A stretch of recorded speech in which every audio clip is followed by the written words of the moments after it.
માં જેવો છું એવો તારો છું, પણ ખાલી કહેવાનું જ તે, પણ ભાઈ ફરી પાછા ખોટા કોમ ચાલુ, ચોરી કરવાનું ચાલુ, બેમાની કરવાનું ચાલુ. તો માતાને આ બધું ના પસંદ આવે? પસંદ આવે? માતાને તો કોણ, જે દીકરો સચ્ચાઈના માર્ગે રહેતો હોય, સત્ય રહેતો હોય, ઈમાનદારીનું ખાતો હોય, કોઈનું અનીતિનું લેતો ના હોય, એવા ભક્તોને માતા વાલ કરે.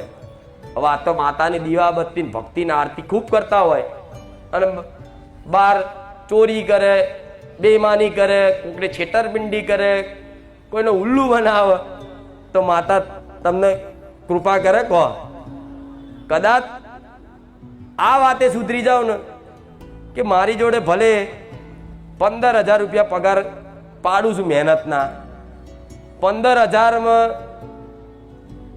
બીજા 25,000 તમને એક્સ્ટ્રા કદાચ બેઈમાની કરવાના મળતા હોય ને, પણ એ 25,000 ઠુકરાઈને 15,000 જે દીકરો કમાતો હોય ને ઈમાનદારીના મહેનતના, એના મારા જેવી મેલડી સંગ કરે.